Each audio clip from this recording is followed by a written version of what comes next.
because I was still kind of scarred from my rejection from Waterloo. Probably the biggest risk I've ever taken in my entire life.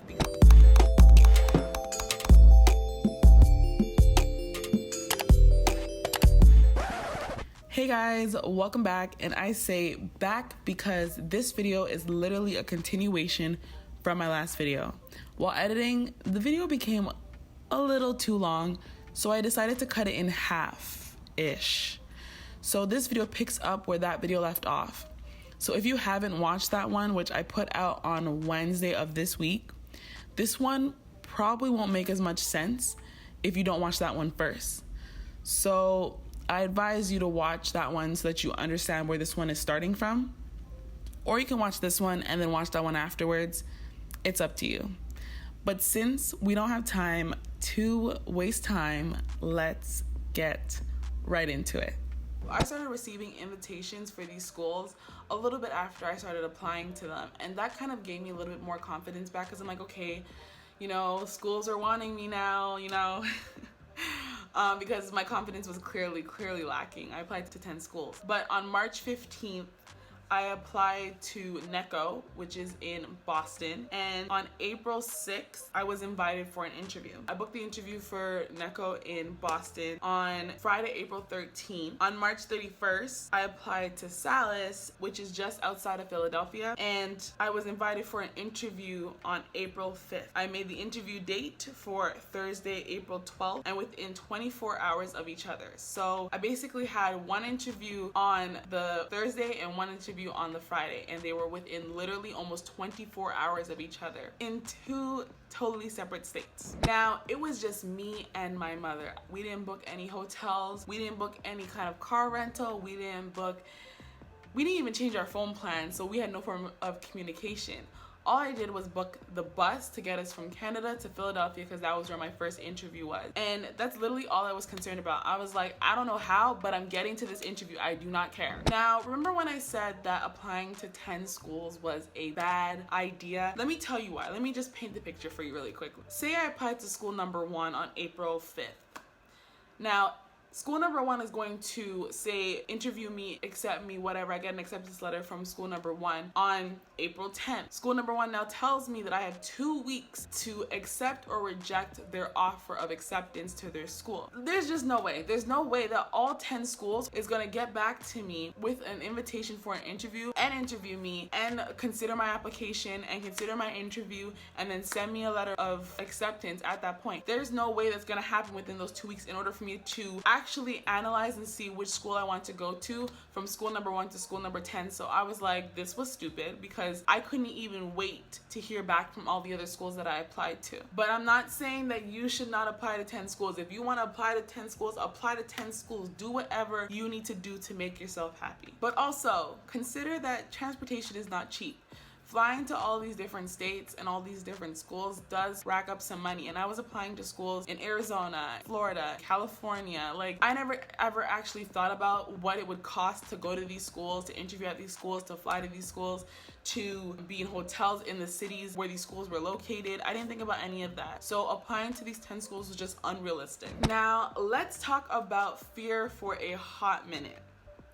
Fear is all good when it's a protective mechanism and it's trying to keep you out of harm's way, but sometimes it does more harm than good. And that's basically what all of my decisions were based off of for a very long time. And that's something that I really struggled with, was trying to think about what my decision was, not based on fear, because all of my decisions were based off of fear. I applied to 10 school because I was afraid that I wouldn't get into one. So just making sure that you are approaching things in a positive mindset and not from a place of fear, it just allows you to make better thought out decisions. And it doesn't allow for you to make decisions because you are doubtful. Fear brings about a lot of doubt. So I was afraid of not getting into school, so I doubted myself, and really it turns out that my application was not that bad. So I really did not think that I was gonna get into many of these schools, but I kept on saying out loud, I'm getting into school.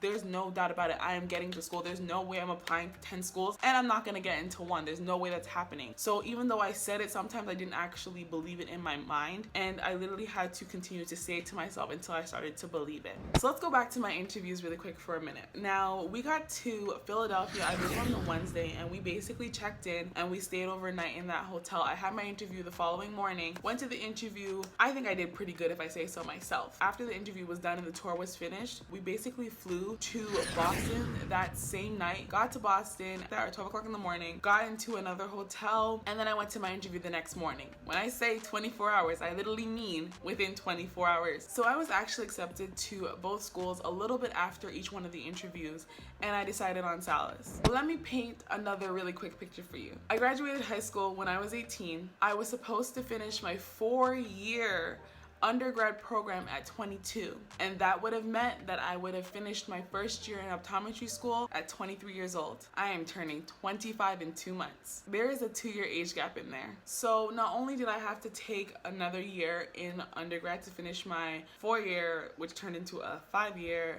undergrad program, I also had to defer my acceptance to Salus because as an international student, I don't know if they are still doing this. I don't know if this is the same for everyone, but for me, I had to basically prove that we had the entire amount to go to school. So that includes tuition, that includes fees, that includes equipment, that includes living expenses, that includes rent. So everything I had to prove that my family could afford to send me to school for 4 years. And we basically did not meet the deadline in order for me to get my visa in time, and so I basically had to defer and apply again.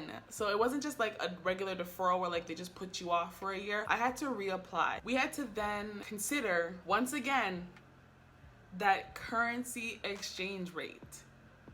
So that added an extra $100,000 on top of the total amount that I was required to prove that I had in order for me to go to school, in order for me to get my visa. That is a lot of money.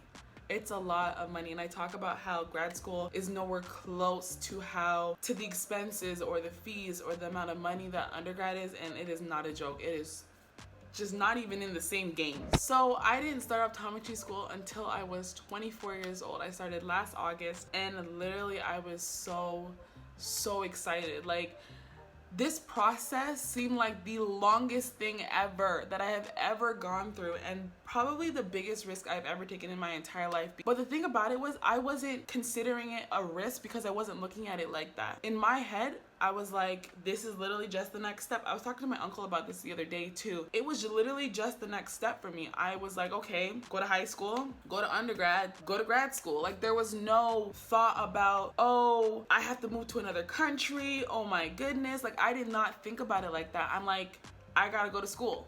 That's it, period. But big shout out to my beloved uncle and my mother, because without the two of them, honestly, this would not even be possible at all. And in my head, I wanted to basically be done with optometry school by the time I was 26. Some would say that I'm actually 2 years behind. Heck, that's literally what I used to say. I used to think of it like, oh my goodness, I wanted to be done when I was 26. I'm not gonna be done when I wanted to be, and it kind of sucked to even be in that mindset. But I slowly started to learn that I needed to find comfort in knowing that I am exactly where I need to be when I need to be here. And it may not seem like it right now with everything that's going on in the world, and I'm telling you, some days it really does not feel like that, but I know that I am exactly where I need to be. And sometimes I kind of just have to remind myself of something super small to reassure myself that that is true.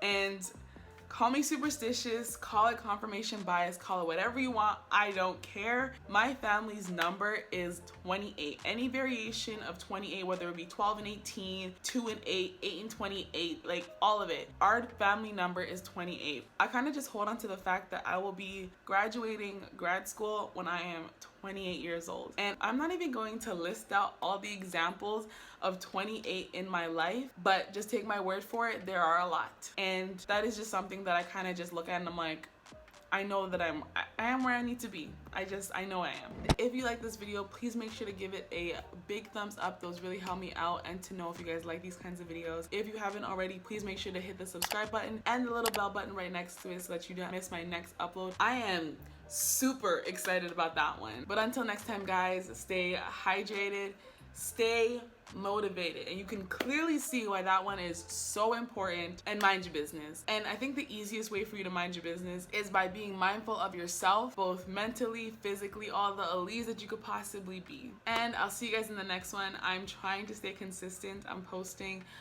trying to post every single week, 1 to 2 times a week. Right now I have videos planned for twice a week, so hopefully I can stay consistent. But I'll see you guys in the next one. Bye guys.